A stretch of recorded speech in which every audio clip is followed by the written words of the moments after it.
జానుతో శోభనానికి జై అన్ని ఏర్పాట్లు చేస్తాడు.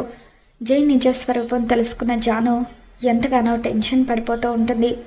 శోభనం గదిని ఎంతో అందంగా జై డెకరేట్ చేయిస్తాడు. గదిలో జాను కోసం జై ఎదురు చూస్తూ ఉంటాడు. మరోవైపు జానుని వైకుంఠం భార్య దగ్గరుండి రెడీ చేస్తూ ఉంటుంది. భాగ్యం జాను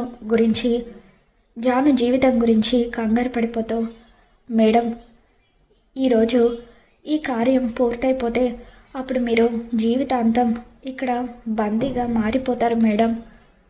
మీరు ఇప్పుడే ఏదో ఒకటి నిర్ణయించుకోండి అని చెప్పి అంటూ ఉంటుంది.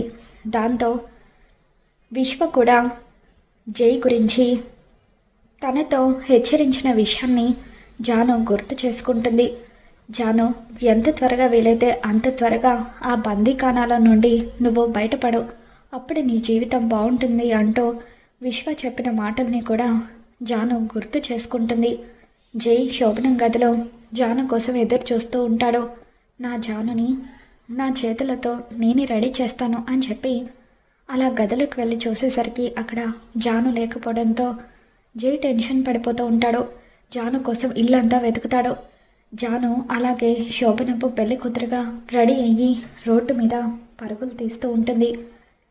జై ఇంట్లో మొత్తం వెతికిన తర్వాత జాను కోసం బయటకు వచ్చి రోడ్ల వెంట పరిగెడుతూ జాను ఫోటో చూపిస్తూ తన కోసం వెతుకుతూ ఉంటాడు.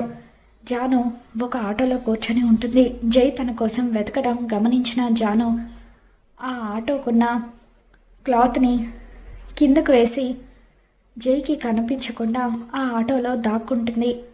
జై జాను ఆ ఆటోలో ఉండడం గమనించి తనకు దగ్గరగా వస్తూ ఉంటాడు. మరి మళ్ళీ జై చేతిలో జాను బందీగా మారుతుందా, లేకపోతే జై జీవితంలో నుండి జాను శాశ్వతంగా వెళ్ళిపోతుందా, ఏం జరగబోతుందో మళ్ళీ మన ఛానల్లో తెలుసుకుందాం. ఈ వీడియో మీకు నచ్చినట్లయితే తప్పకుండా లైక్ చేయండి.